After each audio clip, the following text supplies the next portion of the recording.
معاف کری تو مولا بسم اللہ۔ اس وقت پاکستان کا ہر صوبہ شدید سیلاب کی زد میں ہے، اور اسپیشلی رورل ایریاز کی بات کریں تو پاکستان کے ہر صوبے کے رورل ایریاز اسپیشلی سیلاب سے متاثر ہیں۔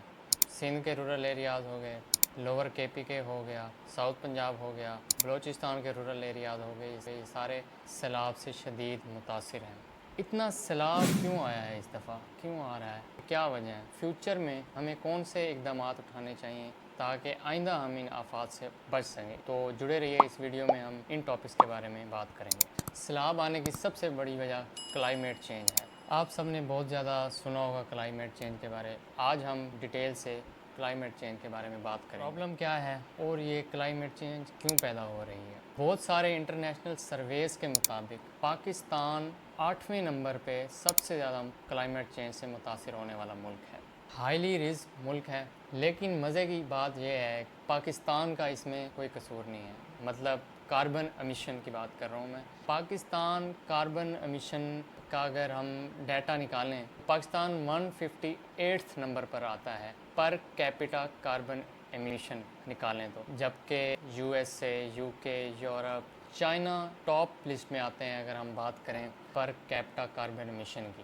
کاربن ایمیشن سادہ سی چیز ہے، کاربن ڈائی آکسائڈ جو ہے ہم ہوا میں چھوڑتے ہیں۔ جو بڑی وجہ بنتی ہیں، فیکٹریز ہو گئی، ایویشن فیکٹریز ہو گئی، ڈفرینٹ فیکٹریز ہو گئی جہاں پر فاسل فیولز یوز کیا جاتا ہے، گیسز یوز کی جاتی ہیں، ٹرانسپورٹیشن ہو گئی آپ کی، اور اس طرح کی جو چیزیں ہیں جن کی وجہ سے کاربن امیشن ہوتا ہے، جو ایسے کاربن ڈائی آکسائڈ ہوا میں چلا جاتا ہے اور جو ایونچولی جو ہے کلائمیٹ چینج کا ذریعہ بنتے ہیں۔ پاکستان اس معاملے میں بہت پیچھے ہے۔ ایک طریقے سے آپ کہہ سکتے ہیں کہ ویسٹ کی غلطیوں کا نتیجہ جو ہے پاکستان بھگت رہا ہے۔ پاکستان، انڈیا اور بنگلہ دیش جو ہے ویسٹ کی غلطیوں کا خمیازہ ہم بھگت رہے ہیں۔ اور دوسری وجہ جو ہے، پاکستان ساؤتھ ایشیا جو ہے دنیا کے درمیان میں آتا ہے، جس کی وجہ سے کیا ہوتا ہے کہ کلائمیٹ چینج کی وجہ سے بہت زیادہ متاثر ہوتا ہے۔ ہمارے ملک میں 4 موسم آتے ہیں، کلائمیٹ چینج کی وجہ سے ہر موسم اپنی ایکسٹریم پہ چلا جاتا ہے۔ آپ نے اس دفعہ نوٹس کیا ہوگا کہ جو گرمیاں آئی تھی وہ بہت ایکسٹریم پہ چلی گئی تھی، بہت زیادہ گرمی پڑی تھی، ایون کہ لندن میں بھی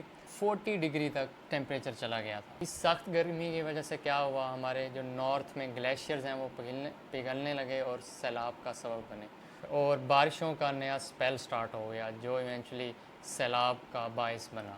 آپ نے دیکھا کہ اس دفعہ بالکل ایب نارملی اسپیل ہے بارش کا، بہت ہی زیادہ بارش ہونے لگی، اس طرح پہلے ہم نے اپنی لائف میں نہیں دیکھا۔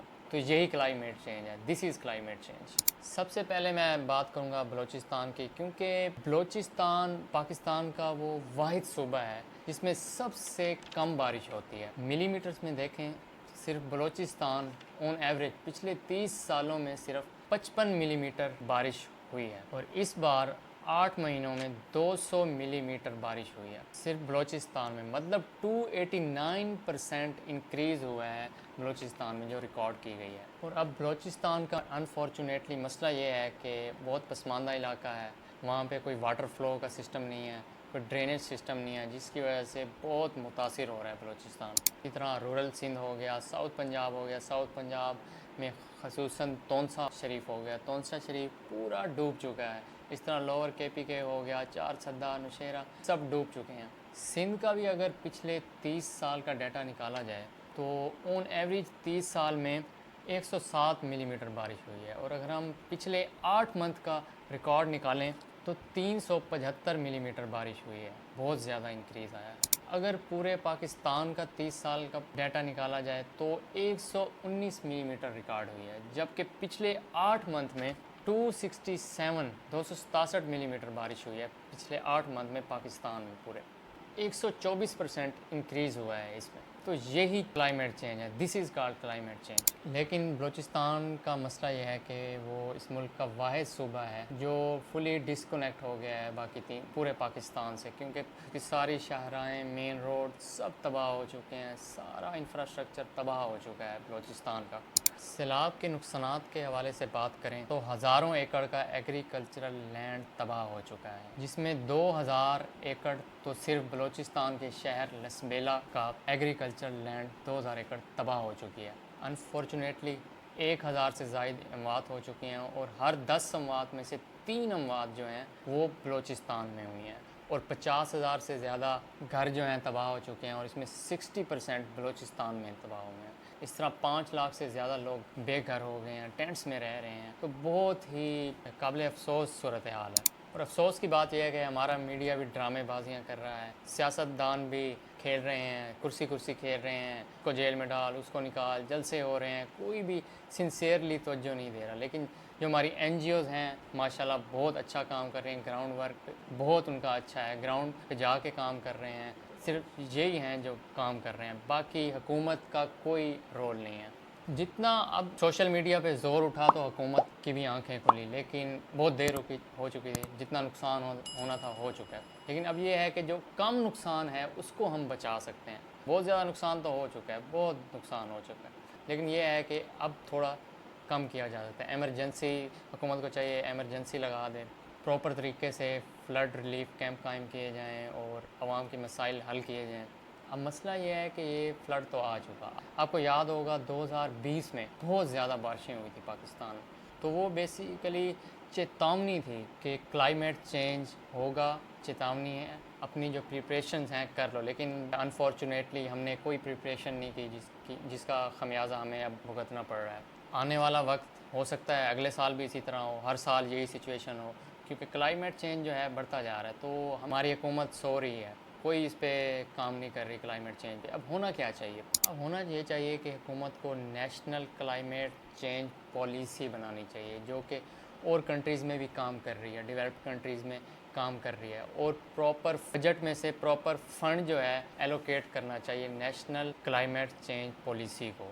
اور اس طرح یہ کرنا چاہیے جو ہائیلی افیکٹڈ ایریاز ہیں ان میں ابھی سے انویسٹمنٹ کرنی چاہیے، ڈیمز بنائے جانے چاہیے، تو یہ چیزیں کر کے حکومت جو ہے آگے کی پریپریشن کر سکتی ہے۔ اب جتنا نقصان ہونا تھا ہو چکا ہے۔